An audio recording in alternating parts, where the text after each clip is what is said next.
ये देखो फिर से शुरू हो गई। मैं तो परेशान हो गई हूँ इस लड़की से। क्या हुआ माँ, क्यों इतना गुस्सा कर रही हो? गुस्सा न करूं तो क्या करूं? हाँ, कब से आवाज लगा रही हूँ लेकिन इन मैडम को एक बार में सुनाई कहाँ देता है। ओहो माँ, आप ही देखो ना, मैंने कितना सुंदर डिजाइन बनाया, बस इसी में ध्यान लगा था मेरा, शायद इसीलिए आपकी आवाज सुनाई नहीं दी होगी।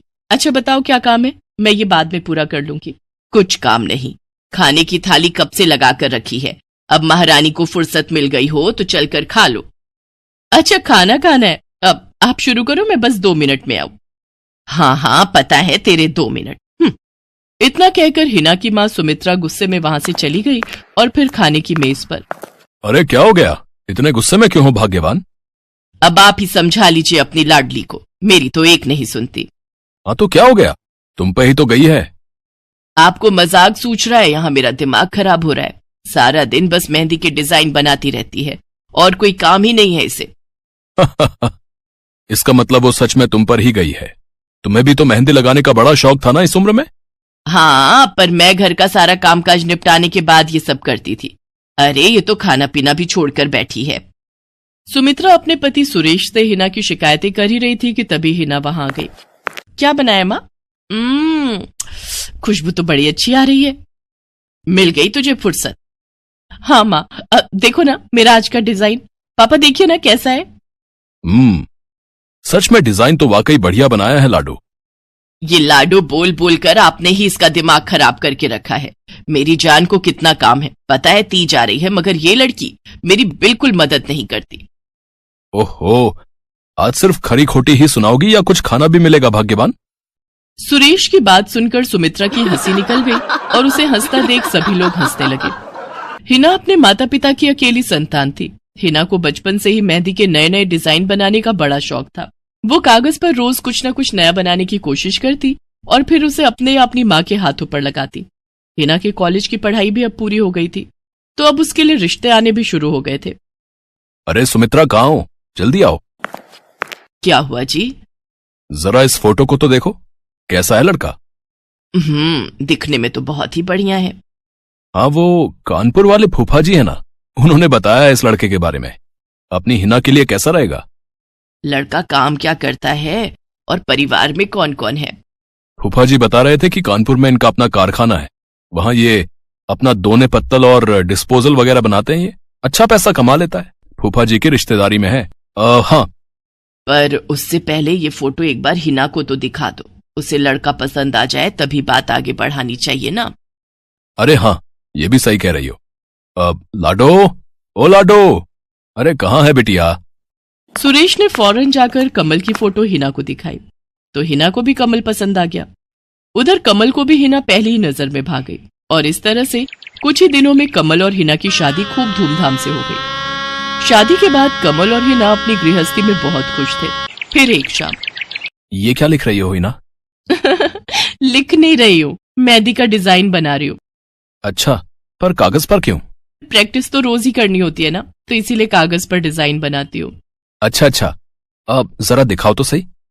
अरे वाह, ये डिजाइन क्या सच में तुमने बनाया है? हाँ अच्छा है ना, अब मैंने और भी बनाकर रखे हैं, रुकिए मैं भी लेकर आती हूँ। हिना ने अपने बनाए सारे डिजाइन्स कमल को दिखाए जो कमल को बहुत पसंद आए और उसने हिना की खूब तारीफ की।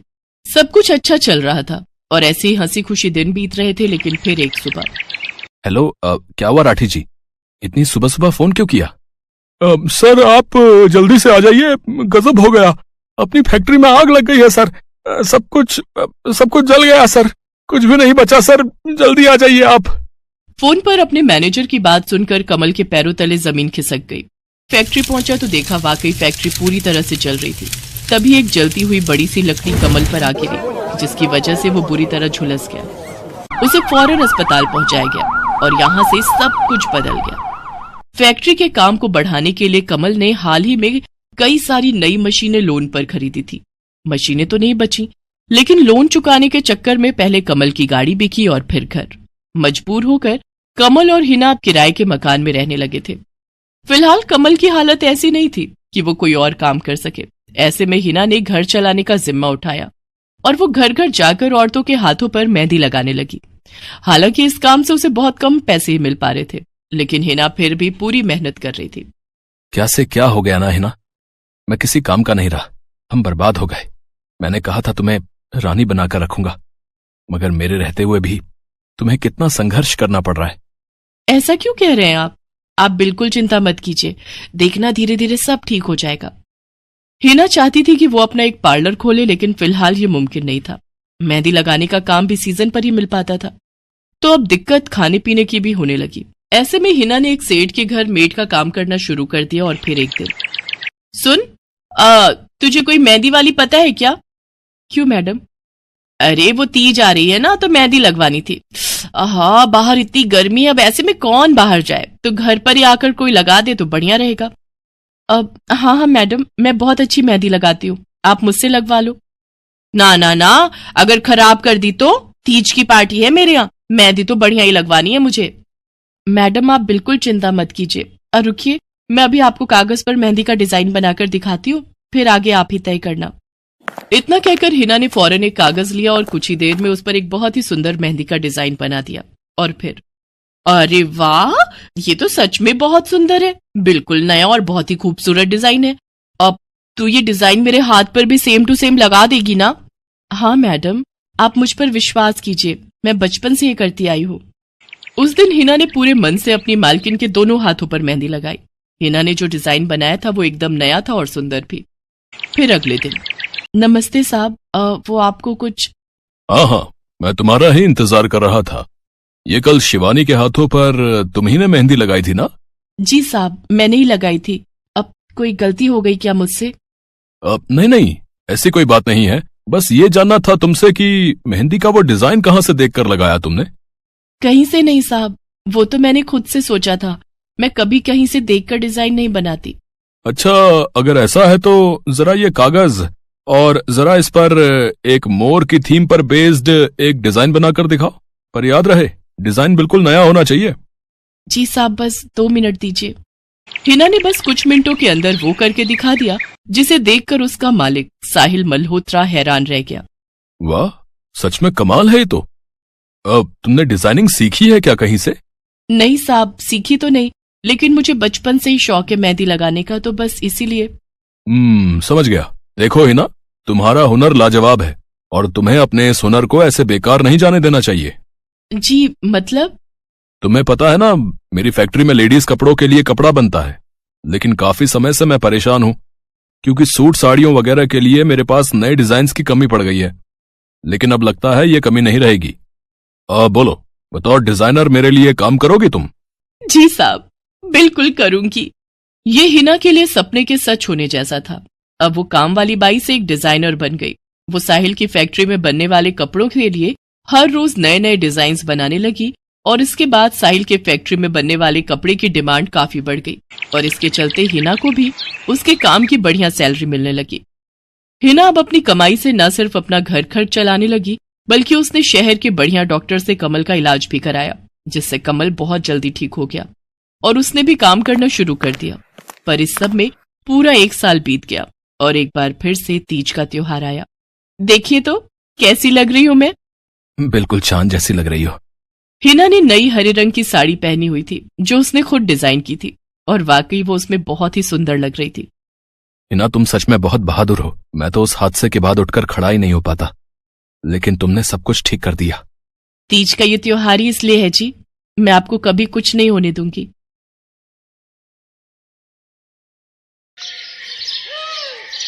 मीरा, ओ मीरा, चल तो जल्दी से आटा गूंथ दे, मैं फटाफट रोटियां सेक दूंगी। नहीं माँ, मैं नहीं गूंथ पाऊंगी, मैंने मेहंदी लगा ली है हाथ पर। क्या? सुबह सुबह तू फिर मेहंदी लगाकर बैठ गई? बड़ी मक्कार है सच में, काम में मदद ना करनी पड़े इसलिए जब देखो मेहंदी लगाकर बैठ जाती है। चल जल्दी से हाथ धोकर आ मेरे पास, मुझे काम पर जाने के लिए देर हो रही है। माँ बस आज कर लो ना, देखो ना मैंने कितनी मेहनत से कितना सुंदर डिजाइन बनाया है। लेकिन जैसे ही उसकी नजर मीरा के हाथों पर पड़ती है, उसका गुस्सा पल भर में गायब हो जाता है। वो मीरा से कहती है, अरे वाह मीरा, तूने तो बड़ी सुंदर मेहंदी लगाई है। हाँ माँ, वो शांति दीदी ने मुझे एक किताब दी थी कल, उसमें बड़े सुंदर सुंदर डिजाइन बने हैं, बस उसी में से देखकर लगाई है मैंने। सुंदर है ना? हाँ बहुत सुंदर है। अरे लेकिन मुझे तो ओफो, फिर लगा लिया ना तूने बातों में। पहले से ही देर हो रही है, ऊपर से तू भी मेहंदी लगाकर महारानी जैसे बैठ गई है। माँ, तुम इतना परेशान क्यों होती हो? 1-2 घंटे में जब मेरी मेहंदी सूख जाएगी तो मैं घर के सारे काम कर दूंगी। मीरा की बात मानकर कावेरी काम पर चली जाती है। वो एक बड़ी सोसाइटी के घरों में काम करती थी और इसी काम से कावेरी और मीरा का गुजारा चलता था। कावेरी के पति की कई साल पहले एक सड़क हादसे में मौत हो गई थी। तब से कावेरी पर ही सारी जिम्मेदारी थी। मीरा भी घर के कामों में उसका पूरा हाथ बटाती थी। मीरा को मेहंदी लगाना बहुत पसंद था। उसने अपने घर के पीछे मेहंदी के कई सारे पौधे लगा रखे थे, जिनका वो बहुत ख्याल रखती थी। वो अपने हाथों से मेहंदी के पत्तों को पीसकर अपने हाथों में लगाने के लिए तैयार करती थी। फिर एक दिन, मीरा, हमें इस जगह पर थोड़ी मोड़ी खेती कर लेनी चाहिए। ये मेहंदी के पौधों से कुछ कमाई थोड़ी ही हो रही है, खेती कर लेंगे तो कुछ पैसे ही बन जाएंगे। नहीं माँ, मेरे मेहंदी के पौधों को हाथ भी मत लगाना। बाजार से मेहंदी खरीदने के तो पैसे हैं नहीं हमारे पास, अब इन्हें तो रहने दो। ये कहते हुए मीरा की आंखों में आंसू थे। कावेरी उसके सिर पर हाथ रखते हुए कहती है, मीरा, मैं जानती हूँ तुझे मेहंदी लगाना बहुत अच्छा लगता है, लेकिन बेटा अपनी हालत तो तुझे पता ही है ना, मैं कितनी मुश्किल से। माँ, सब समझती हूँ मैं, जाओ कर लो जो करना है। इतना कहकर मीरा रोते हुए वहाँ से चली जाती है। कावेरी को उसके लिए बुरा लग रहा था। वो मीरा की मेहंदी के पौधों को कुछ नहीं करती। ऐसे ही कई दिन गुजर जाते हैं। ज्यादा काम करने की वजह से कावेरी की तबीयत खराब रहने लगी। वो बहुत जल्दी जल्दी बीमार पड़ने लगी। तो मीरा ने उससे कहा, माँ, तुम रहने दो, तुम्हें बुखार है, रात भर सोई नहीं हो, मैं चली जाती हूँ काम पर। नहीं मीरा, तू कैसे? ना, नहीं, मैं ठीक हूँ, मैं जाती हूँ। कावेरी जैसे ही उठकर चलने की कोशिश करती है, अचानक उसे चक्कर आ जाता है। मीरा उसे सहारा देकर बिस्तर पर लिटा देती है और उससे कहती है, बस माँ, अब तुम आराम करोगी और काम पर अब से मैं जाऊंगी। कावेरी घर पर रहकर आराम तो कर रही थी, लेकिन वास्तव में उसे अच्छे इलाज की भी जरूरत थी, जिसके लिए पैसे थे नहीं। दूसरी तरफ अब हर रोज मीरा काम पर जाती और लौटकर घर के भी सारे काम उसे ही करने पड़ते थे। इस सब में उसे मेहंदी लगाने का बिल्कुल भी वक्त नहीं मिल पाता था। मीरा, कितने दिन हो गए तूने मेहंदी नहीं लगाई? हाँ माँ, बस मन नहीं कर रहा। अच्छा, मेहंदी लगाने का तेरा मन नहीं? मैं सब जानती हूँ। मैंने बिस्तर पकड़ लिया है और मेरी फूल सी बच्ची पर सारे काम पड़ गए हैं। अब बस बहुत हो गया आराम। मीरा, जा, तू जाकर मेहंदी लगा ले, आज मैं जाऊंगी काम पर। नहीं माँ, तुम कहीं नहीं जाओगी, मैं कर लूंगी सब। और मैं सच बोल रही हूँ, मैं बड़ी हो गई हूँ, ये मेहंदी वेहंदी का मुझे शौक नहीं। इतना कहकर मीरा काम पर जाने के लिए घर से निकल जाती है। कावेरी की आंखों में आंसू आ जाते हैं। मीरा सोसाइटी के कई घरों में काम करती थी। उन्हीं में से एक घर आरती का भी था। उसके घर पर तीज का त्योहार बड़े धूमधाम से मनाया जाता था। तीज की तैयारियों में मीरा भी मदद कर रही थी। इसी बीच, अरे ऐसे कैसे? मैंने सारे रिश्तेदारों को बुला लिया है, मेरी सारी फ्रेंड्स भी आने वाली हैं। मैं क्या कहूँगी उन्हें? फोन पर काफी देर बहस करने के बाद आरती फोन रख देती है। उन्हें उदास देखकर मीरा उससे पूछती है, क्या हुआ मैडम जी, आप कुछ परेशान लग रहे हो? हाँ मीरा, बड़ी मुसीबत हो गई। कल तीज का फंक्शन है, मैंने सबको मेहंदी लगवाने के लिए यहीं बुला लिया है और आखिरी मौके पर ये पार्लर वाली धोखा दे गई। कह रही है कल नहीं आ पाएगी। अब क्या होगा? इतनी जल्दी कौन तैयार होगा सबको मेहंदी लगाने के लिए? मैडम जी, वैसे मैं भी ठीक ठाक मेहंदी लगा लेती हूँ। अरे हाँ, कावेरी ने मुझे बताया तो था एक बार कि तुझे मेहंदी लगाने का बहुत शौक है। वैसे मुझे तो कोई परेशानी नहीं है, तू देख ले बेटा, बहुत सारे हाथ लगाने होंगे और मेहंदी बढ़िया लगनी चाहिए सबके। आप बिल्कुल चिंता मत करिए मैडम जी, मैं सब अच्छे से करूँगी। बहुत दिनों बाद मीरा के चेहरे पर खुशी थी। उसने घर पहुंचते ही मेहंदी के खूब सारे पत्ते तोड़कर पत्थर पर पीसना शुरू कर दिया। ये देखकर कावेरी ने मीरा से कहा, अरे मीरा, शाम हो गई है, अब मेहंदी मत लगा, मौसम भी ठंडा है बेटा। ये मेहंदी मैं अपने लिए नहीं पीस रही माँ, वो 5वें फ्लोर वाली मैडम जी है ना, कल उनके यहाँ लगानी है। अच्छा बेटा, पर ध्यान से बेटा, वो बड़े लोग हैं, कोई गलती ना हो जाए। माँ, तुम बिल्कुल चिंता मत करो, मेहंदी लगाने में मुझसे कभी कोई गलती हो ही नहीं सकती। मीरा खूब सारी मेहंदी तैयार करके अगले दिन आरती के घर पहुंच जाती है। वो अपनी मेहंदी को कोन में भरने लगती है कि तभी आरती की एक फ्रेंड आरती से, आरती, ये किसे बुला लिया तुमने? मैंने जिस पार्लर का नंबर दिया था तुम्हें, उससे बात नहीं हुई क्या? हुई तो थी, लेकिन उसने आखिरी वक्त पर मना कर दिया। तुम बिल्कुल चिंता मत करो, ये मीरा है, मेरी हाउसमेड है ना कावेरी, ये उसी की बेटी है, बहुत अच्छी मेहंदी लगाती है ये।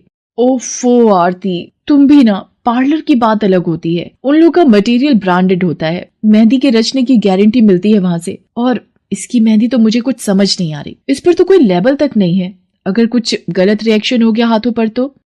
आप बिल्कुल चिंता मत कीजिए मैडम जी, ये मेहंदी मैंने खुद पीस कर तैयार की है। मेरे पास बहुत सारे मेहंदी के पौधे हैं, इसमें कुछ भी ऐसा नहीं है जो आपके हाथों को नुकसान दे। ना भाई ना, सॉरी आरती, बट मैं अपने हाथों को लेकर कोई रिस्क नहीं ले सकती। तुम सब लगवाओ, मैं तो पार्लर जाकर ही लगवाऊंगी।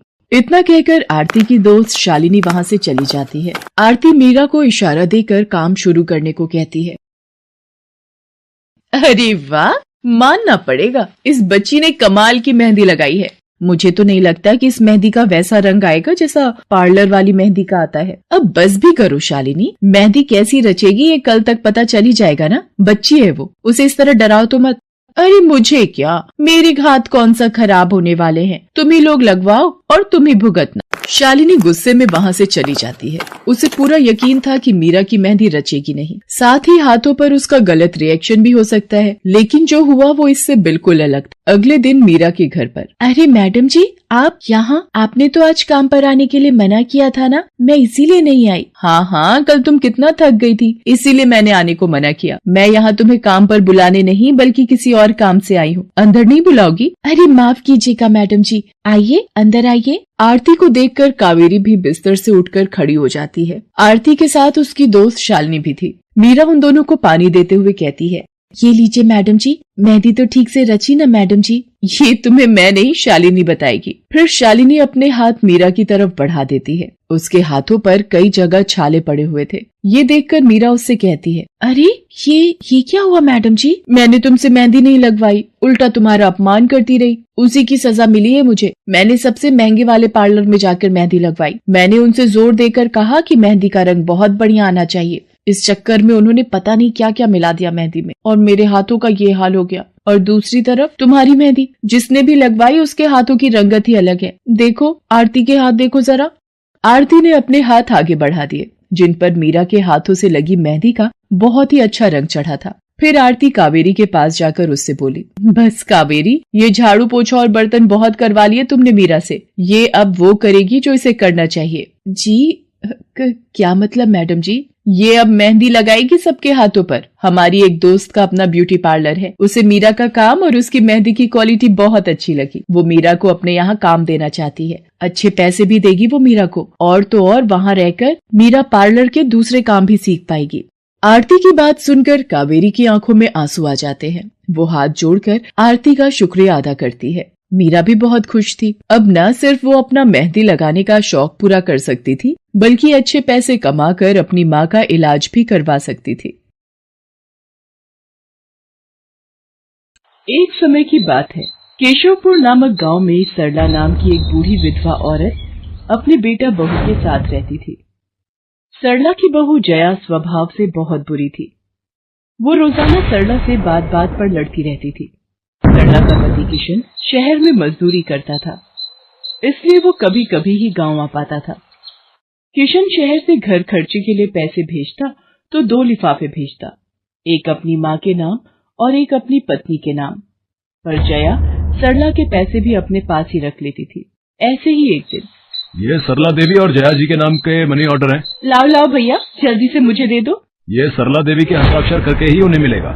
माँ जी आराम कर रही हैं, लाओ मैं अंगूठा लगवा कर लाती हूँ। ए बुढ़िया, जल्दी से इस कागज पर अंगूठा लगा दे।